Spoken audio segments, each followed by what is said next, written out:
इमरान खान साहब ने पिछले 2 दिन में जो गुफ्तगू की है, चाहे वो मीडिया टॉक की है जो कि वो आकर करते हैं सोशल मीडिया पे, या फिर उन्होंने एक इंटरव्यू दिया फॉक्स न्यूज़ को, उसमें क्या उन्होंने बातें की।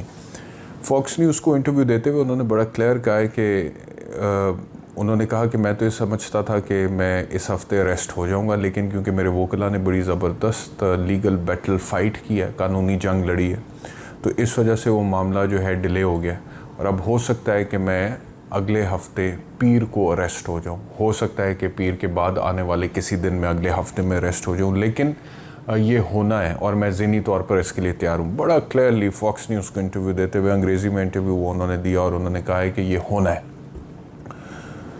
और दूसरी बात उन्होंने ये कही है कि ये भी मुमकिन है कि मैं अरेस्ट हूँ और मुझे जेल में डालें, तो फिर वो लंबे अरसे के लिए भी हो सकता है कि मैं जेल से बाहर ना आ सकूँ।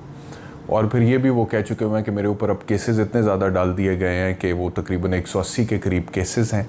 और ये भी कहा उन्होंने कि ये एक तरह का शायद वर्ल्ड रिकॉर्ड भी हो कि 180 केसेस इतने कम अरसे में एक ही शख्स के ऊपर सियासी इंतकाम के नतीजे में।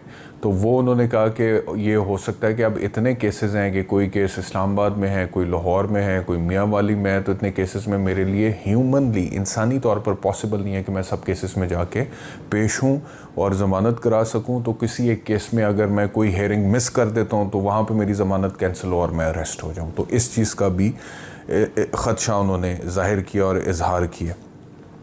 मज़ीद उन्होंने कुछ जो केसेस उनके ख़िलाफ़ हैं उनका पोस्टमार्टम भी किया है और बताया कि किस तरह से कौन से केसेस उनके ख़िलाफ़ हैं और किस तरह उनकी नज़र में वो केसेस बदनीयती की बुनियाद पर बनाए गए हैं। उसमें फिर उन्होंने तोशाखाना के केस का ज़िक्र भी किया, उसमें उन्होंने दहशतगर्दी के केसेस का ज़िक्र भी किया, उसमें उन्होंने कत्ल के केसेस का ज़िक्र भी किया और दीगर बहुत सारे केसेस को। और हर केस टू केस उन्होंने पूरी एक तरह जैसे वकील बहस करता है उस तरह से बहस करके उन्होंने कहा है कि ये केसेस मेरे ख़िलाफ़ जो हैं वो इंतकाम की बुनियाद पे बनाए जा रहे हैं, मुझे साइड लाइन करने के लिए बनाए जा रहे हैं। और जो उन्होंने गुफ्तगू किया उस गुफ्तगू में उन्होंने ये भी कहा है कि पाकिस्तान में 1970 के बाद नज़रिए की सियासत ख़त्म हो गई थी और अब 2022-23 में दोबारा नज़रिए की सियासत पाकिस्तान में आई है। और अभी जो सियासत हो रही है और जो पाकिस्तान तहरीक इंसाफ का वोट बैंक है वो नज़रिए का वोट बैंक है। और इससे पहले जो सियासत होती रही है पाकिस्तान में पिछले 30-35-40 साल में, उसमें नज़रिया नहीं था, वो नज़रिए से खाली थी और वो सियासत के डायनामिक्स डिफरेंट थे। तो जो लोग इस मुल्क में अहम लोग हैं और मुक़्तदर लोग हैं उनको ये समझना चाहिए कि अब पाकिस्तान में नज़रिए की जो सियासत है वो दोबारा रिवाइव हो चुकी है और इस नज़रिए की सियासत को रास्ता मिलना चाहिए। ये गुफ्तगू भी उन्होंने की है। अच्छा, फिर एक बात उन्होंने ये भी की है नवाज़ शरीफ के हवाले से कि उन्होंने कहा है कि अब नवाज़ शरीफ की वापसी होनी है, बल्कि हो जानी चाहिए, क्योंकि केसेस तो उसके ख़िलाफ़ सारे ख़त्म हो चुके हैं।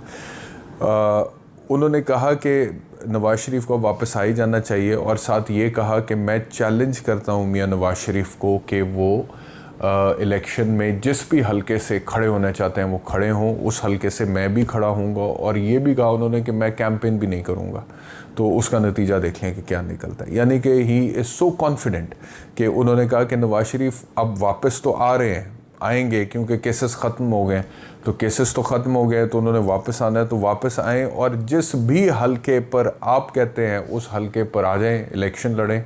मैं कैंपेन भी नहीं करूंगा, मैं भी उसी हलके से अपने कागजात जमा करा दूंगा और फिर देखें कि उसका नतीजा क्या निकलता है। तो ये इमरान खान का कॉन्फिडेंस है, ये उनके नज़दीक ग्राउंड रियलिटीज़ हैं। लेकिन अब दूसरा रुख तस्वीर का क्या है, उसके ऊपर भी थोड़ी सी रोशनी डाल लेते हैं।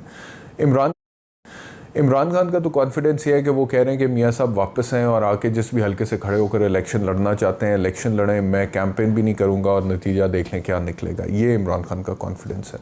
और इमरान खान के ऊपर 180 केसेस बने हुए, लेकिन उसके बावजूद इमरान खान हर रोज़ सोशल मीडिया पर आकर गुफ्तगू भी करते हैं और अपना मौक़िफ़ भी देते हैं। और इतने ज़्यादा केसेस की हेयरिंग्स अटेंड करने के बावजूद उनका जो मोराल है वो वैसा ही है, उनमें एनर्जी भी है और वो बड़ा हेड ऑन चीज़ों को जो है वो फेस कर रहे हैं। मियाँ नवाज़ शरीफ साहब दूसरी तरफ जो है वो 3.5 साल से लंदन बैठे हैं। उनके ख़िलाफ़ जो कुछ केसेस हुए थे उन केसेस को छोड़कर वो मेडिकल ग्राउंड्स पे चंद हफ्तों की ज़मानत पे बाहर चले गए। प्लेटलेट काउंट डाउन हुआ था और उसके बाद वो फिर कभी वापस आए नहीं पाकिस्तान में अभी तक, बावजूद इसके कि पिछले 1 साल से ऊपर हो गया कि उनकी अपनी पार्टी की हुकूमत है, उनके सगे भाई की हुकूमत है, वो प्राइम मिनिस्टर है। और मियाँ साहब की जो बॉडी लैंग्वेज है, मैं पहले भी कह चुका हूँ कि वो बॉडी लैंग्वेज में कोई जज्बा नहीं नज़र आता, कोई पैशन नहीं नज़र आता। और मियाँ साहब के हवाले से जो कुछ एक तासुर है वो भी ये है कि मियाँ साहब अब इतने पैशनेट भी नहीं हैं।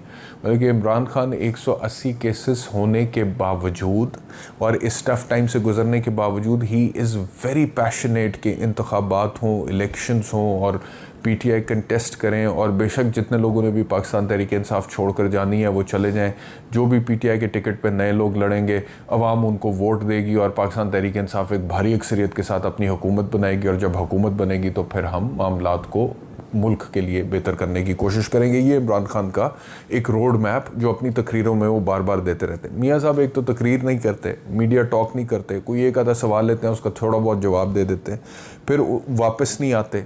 अब जबकि बात हो रही है, राना सनाउल्लाह ने भी कह दिया है, शहबाज शरीफ ने भी कह दिया कि अगस्त में असम्बलियाँ तहलील हो रही हैं। शहबाज शरीफ ने कहा कि 14 को हो जाएंगी, राना ने कहा 11 को कर दें तो 3 महीने मिल जाएंगे इलेक्शन कमीशन ऑफ पाकिस्तान को इलेक्शन कराने में। और शहबाज साहब कह रहे हैं कि अक्टूबर या नवंबर में इलेक्शन हो जाएंगे।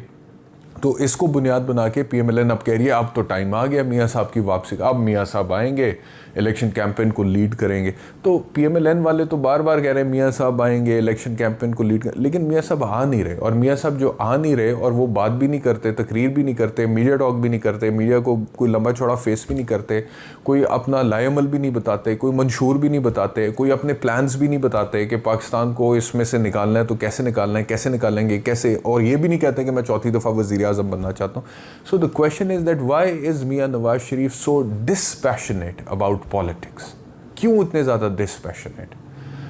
तो तासुर ये है कि उनको अब इतना कोई शौक़ नहीं रहा चौथी दफ़ा वज़ीर आज़म बनने का। उसकी 2-3 वजूहात हैं। एक तो ये है कि वो 3 दफ़ा पहले वज़ीर आज़म रह चुके हैं और तीनों दफ़ा में उनका खड़ाक हो चुका है, खड़ाक का नतीजा वो भुगत चुके हैं। अब उन्हें लगता है कि अब जो मैं वज़ीर आज़म चौथी दफ़ा अगर बनूँगा तो वो मैं अपनी इलेक्शन या अपनी पॉलिटिक्स या अपनी कैंपेन की बुनियाद पर नहीं बनने जा रहा। वो किस बुनियाद पर बनने जा रहे हैं मियाँ नवाज शरीफ को भी पता है। वो जो लेवल प्लेइंग फील्ड डिमांड करते रहे हैं वो अगर उनको प्रोवाइड कर दी गई है तो उसमें मियाँ नवाज शरीफ का तो कमाल नहीं है ना। मियाँ साहब तो लंदन नहीं बैठे थे, मियाँ साहब तो प्लेटलेट काउंट बढ़ा रहे थे, मियाँ साहब तो वापस भी नहीं आए, मियाँ साहब ने तो जलसे भी नहीं किए, मियाँ साहब ने तो कोई कैंपेन भी नहीं की, मियाँ साहब ने कोई आउट ऑफ द वे जाके कोई ज़बरदस्त किस्म के इंटरव्यूज़ भी नहीं दिए मीडिया को कि जिससे लगे कि वाह मियाँ साहब का पैशन, उनकी एनर्जी, उनका नज़रिया अवाम तक पहुँचा हो। कोई स्टेटमेंट, कोई अवाम को कभी एतमाद, अवाम को छोड़ दें, अपने वोटर सपोर्टर को, PMLN के मेंबर को ही कभी एतमाद में लिया हो कि भाई मैं वापस आ रहा हूँ, हौसला रखो, तसल्ली रखो, डटे रहो, जमे रहो, मैं आ रहा हूँ जल्दी। कभी भी नहीं मियाँ साहब का सुना ही नहीं हमने, कभी भी नहीं सुना। इधर यहाँ पे उनके लीडर्स जो हैं सेकंड